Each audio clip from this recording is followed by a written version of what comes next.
Hello and welcome back to Suspended Fanimation. I'm your host, Dennis Bithoulkas, and it's time for the season finale of She-Hulk, Attorney at Law, Season 1, Episode 9. Whose show is this? Welcome, everybody. There's also a contest involved, too, and I'll get to that near the end.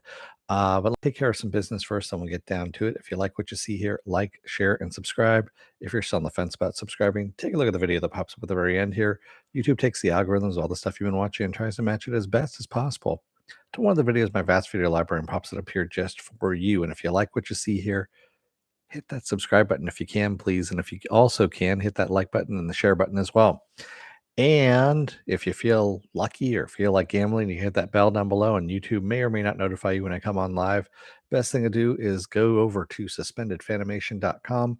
Take a look at the schedule I have up there. I change it every week. Also, I have all the links to my social media there and all the links to my pages as well. Hello, Cheryl. Let's get to it, shall we? Spoiler alert, I am going to spoil the episode. If you have not seen the episode, go and watch it. Come on back. This will be a video. You can comment down below in the comment section. Give you enough time to hit pause, whatever you're going to do, and all that kind of good stuff. All right. So this series is just underneath. I mean, it's so close to being my favorite series for Marvel. Right now, it's Werewolf by Night, honestly, is where my favorite Marvel Disney Plus series, I guess you could say, is. And She-Hulk is like right up against it. I mean, it's right there. Just Werewolf by Night edges out just a little bit more. Even though there was a couple episodes in this season, like 2 episodes that I felt kind of dragged. That was it. That's the only reason why. Otherwise, this finale was what I was expecting. I was expecting some kind of um, weirdness to happen, of course, John Byrnisms, if you will, breaking the fourth wall, and also alluding to bigger things. I'm not going to say I told you so, but I told you so as to who the Hulk King was. It's Todd, obviously. They weren't going to bring the leader in. It wasn't going to be Mephisto. Even though fucking every single Marvel TV episode, or series, people go, "Oh, Mephisto is going to be in it. Mephisto is going to be in it. Mephisto." No, Mephisto is not going to Fisto anybody in this one. So this is just Todd, is what we're going for here. I really did like the way they, at first I was like, oh, they're just going to do the old Marvel stuff. And then once Jen kind of went into the whole, breaking the fourth wall and, looking at us and going, are you guys really enjoying this? And then, of course, we click over to uh, the Disney Plus UI there, and she's popping out of there and going into I thought that was pretty damn funny. Yeah, there's a lot of people that thought Fahey was going to be in it, but no, he's not going to be in it. I have to admit, I really love the beginning as well with the Savage She-Hulk, where it was an homage to the '70s Hulk series with Lou Ferrigno, of course, and Bill Bixby. They did a great job of parodying that, doing a parody of it. It was really fucking funny. They did a great job of it. And this is a way of deconstructing your superheroes. That's what this series does. It deconstructs your superheroes without uh, denigrating them, I guess you could say, and still having reverence for them and even bringing other stuff in. So there are other things which I'll get to in a minute too. Hey, Sirius. Sirius says, I wouldn't say it was a favorite of mine, but I did love that Kevin bit. Where was a robot captain in Wally, also named Kevin. I was irresistibly reminded of that. Oh, that's right. Yeah. Yes. So her breaking in through the fourth wall there, and then of course breaking into our world, going into the writer's room and seeing a Jessica Gao, if you will, um, and that Kevin's the one that makes the decisions on the show, kind of thing. So of course she's going to go and see Kevin, and I love how she has to fill out an NDA first before the guy hits the alarm button.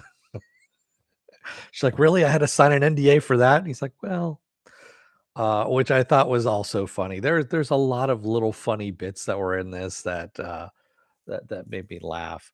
But yeah, having Kevin, of course, Kevin Feige, being a robot, and of course, I forget what the acronym for Kevin was now, which was hilarious too. I mean, they did a great job. They had the little cap, the baseball cap on top. I don't know if you noticed on top of the robot, they had a baseball cap built into it, kind of like Kevin Feige wears all the time.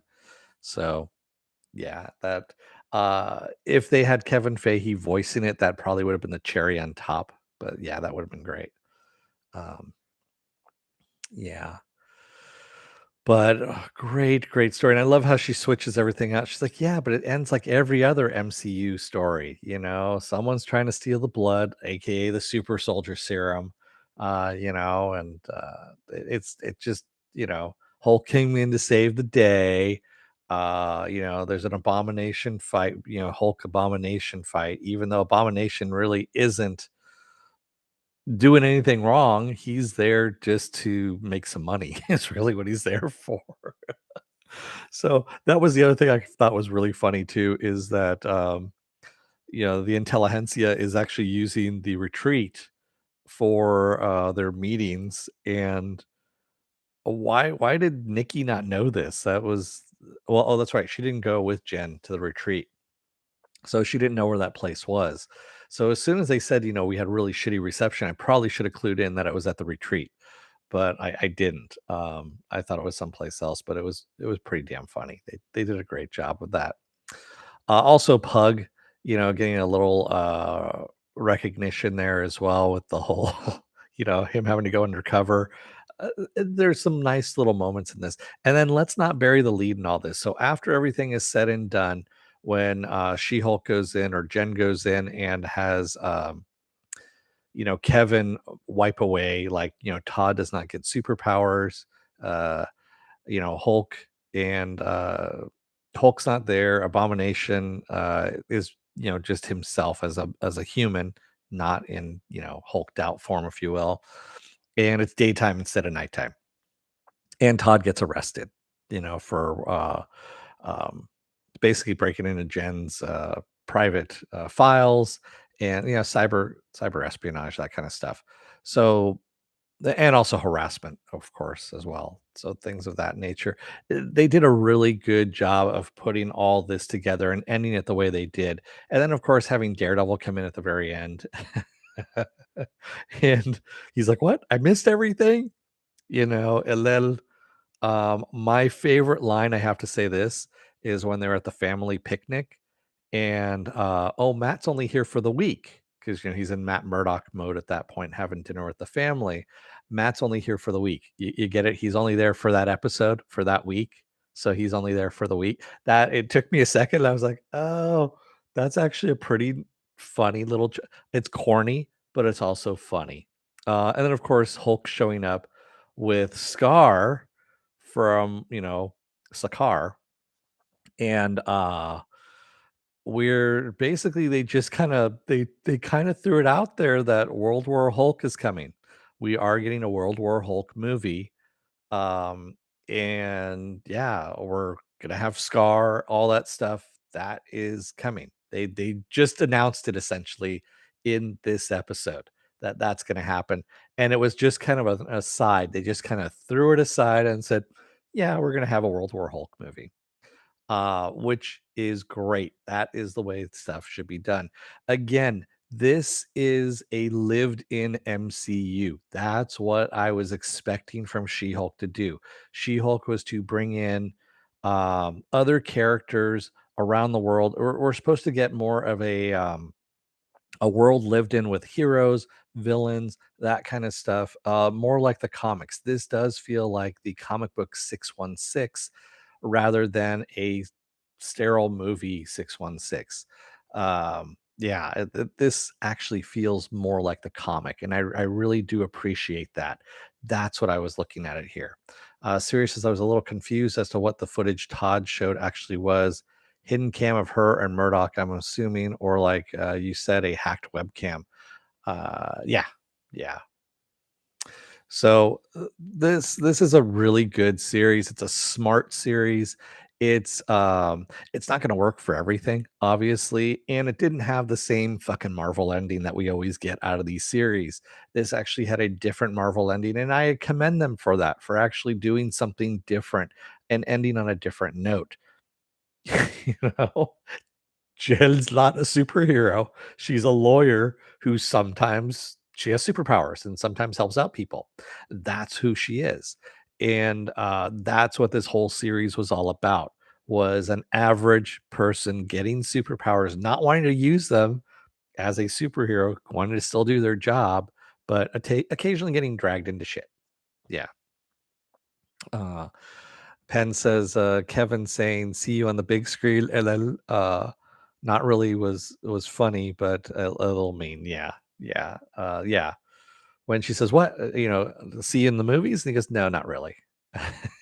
That's right. He said, "See you on the big screen." She goes, "Really?" and he goes, "No, not really." I thought that was funny. And the thing is, we know that we're going to see her on the big screen. We know that She-Hulk is now going to be there. We also know that Matt Murdock, Daredevil, is going to be in one of the movies. I'm not gonna say which one. It's kind of been leaked already, so you can go and find out online for yourself on that one. But yeah, as well as he's already in Spider-Man: No Way Home. We already know that. But yeah, he's gonna be in another Marvel movie as well before Daredevil Reborn comes out. And yes, she does deserve to be on the big screen. I agree with you, Penn. Siri says, I respect the format change. I feel it's the best thing they could have done with the threads they built up. None individually were super exciting, so this was more surprising. So, Sirius, that's the way the comic book always was. The Burn comic, which Jessica Gao used heavily, she even admits, that was her inspiration, was the Burn comics. Always had these little stories. They were never full blown stories. She would always get dragged into things. It's something that was tangential to what she was doing, and that's what the comic book was always about. And I'm glad that's what the series was about, was that she was just trying to be a lawyer. That's all she was trying to do. And she gets dragged into shit that really didn't affect her all that much. That wasn't supposed to affect her, but did. So, and yes, she was the first, well, not the first. Uh she before Deadpool, she was a fourth wall breaking character. I understand, Sirius. Yeah. Yeah. If you really do want to go back and take a look at the John Byrne, it's Bryne comics, and they're funny. They are sarcastic, and again, like I said, it breaks down that superhero trope quite a bit, but also does it with reverence in a way where it's not insulting. Some people just want to, like they say, watch the world burn, and that's why they rip that kind of stuff down. But that wasn't Byrne. Byrne, I'll say this much for John Byrne. John Byrne hated some forms of comics, and he hated tropes in comics. He really did. My favorite was when Death of Superman was coming out. There was a paper that used to come out that was being sold through the comic shops called Comic News, and he wrote a full page article in there saying, "Don't fall for it. It's happened so many times." And he actually just went through and said how many times Superman has died. He's showing it all the times that DC used it as a gimmick, and of course, we already know where that lit. So, yeah.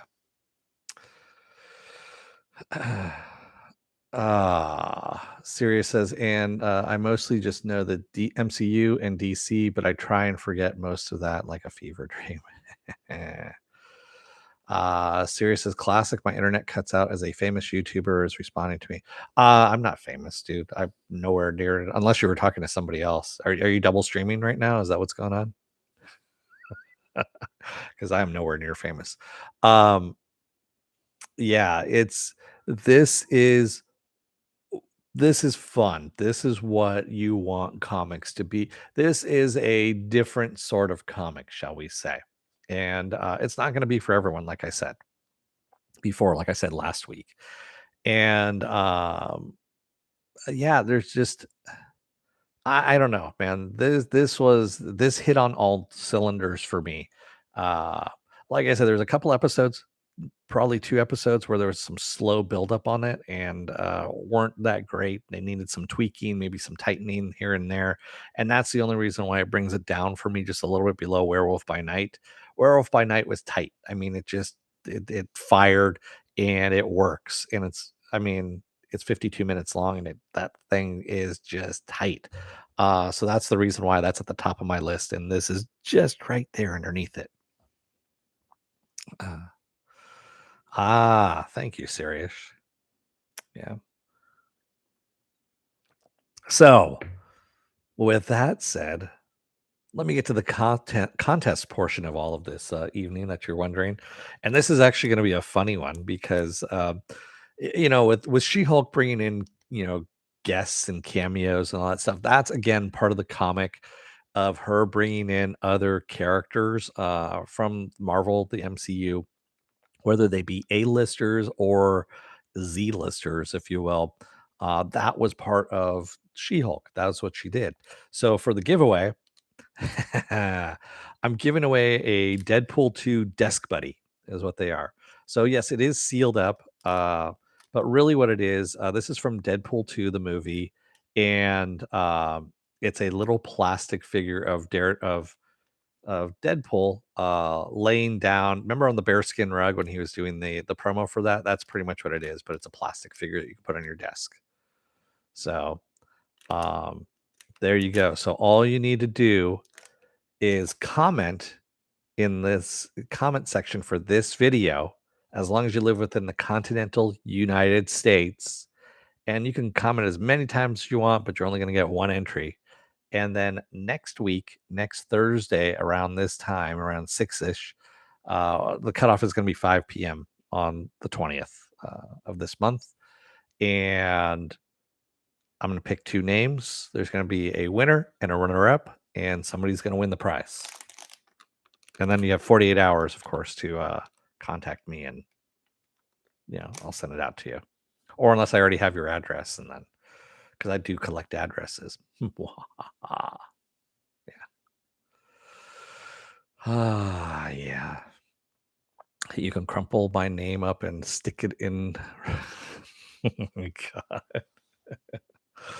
So yeah, that's what's going on next week. Dude, I mean this series is just a delight. It really is.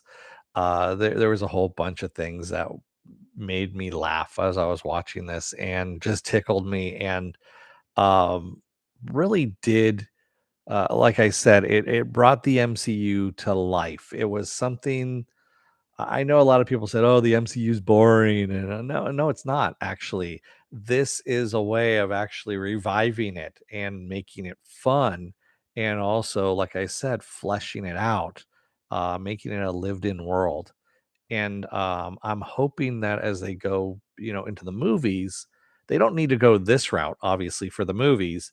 But the other MCU movies, I'm hoping feel a little less stodgy and maybe loosen up a little bit and bring in this kind of stuff.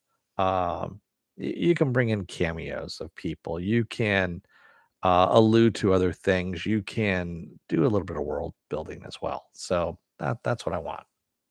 For my MCU, I want it. Like the comics. The comics did all of this as well, and you could do that in the movies. You really can. So really good stuff. So, oh, and by the way, if everyone did stay for the end credit scene too, after Emil gets arrested and of course goes back to the DODC to his cell, he's going to spend 10 years because he's been, you know, doing appearances as the Abomination. That's why his ankle bracelet went off. That he was transforming like I called. That's what he was doing is he was transforming. I did call it wrong that he was supposed to be a villain, but that's great that he actually had his redeeming arc. And then Wong shows up to his cell and takes him to you know Kamatage to hide out there and breaks him out of jail. So I thought that was kind of funny. No Madison though. We didn't get Madison on this one. I was kind of disappointed by that. So very, very fun episode and fun series as well. So with that said, what else do I have going on for the rest of this week? Well, tomorrow is going to be a doubleheader. It's a season finale as well. It's episode 7 and 8 of Lord of the Rings, The Rings of Power. Um, Saturday I'm going to be off. Sunday is going to be the Sunday edition of Saturday Morning Blast Off, where I take the genre news of the week and any of the genre stuff you guys want to talk about when we talk about it. Monday will be House of the Dragon. Tuesday will be another episode of Is It Worth My Time? I don't know what I'm doing as of yet. I will think of something. And Wednesday will be Andor. Maybe it might be Andor. I don't know, depending on how boring the episode is. And then Thursday, we're going to roll back around again to the contest results, is what we're going to do. Yeah.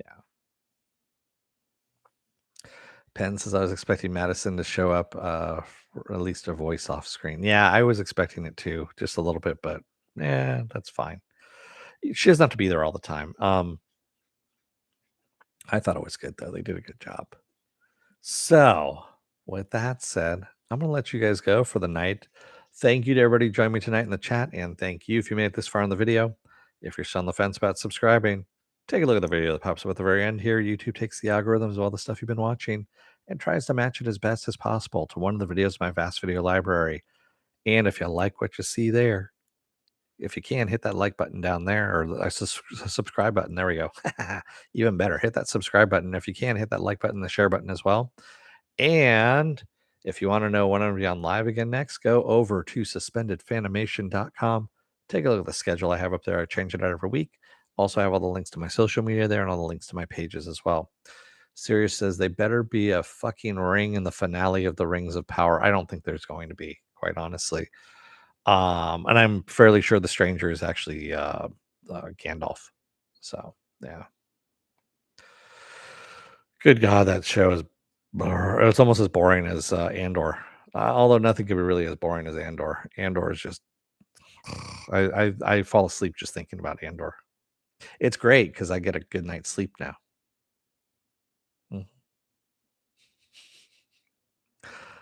Mm. Rings will come in season 3 or 4. It's going to be kind of like the one armed man, and that you never see him. They're always going to be chasing after the rings. That's what it's going to be. Somewhere around season 6 or 7, that's when the ring might appear. You'll see a glimpse of it around the corner, and then they'll disappear. But yeah. All right, everybody. I'm gonna let you guys go for the rest of the night. Thank you, everyone. I will see you again tomorrow for the Rings of Power. Until then, don't let the door hit your ass on the way out. Otherwise, you may realize that you're in a scripted comedy and you have to go and talk to Kevin, because that little bastard, he's just doing everything by algorithm, and those algorithms just don't really work sometimes. Thanks, everyone. I will see you again tomorrow. Until then, stay safe, be well, take care, wear those masks, get those vaccine shots, get the boosters as well. They don't work without the boosters. And stay safe out there, everyone. Thanks. I will see you again tomorrow. Have a good rest of your night. Take care, everyone. Good night.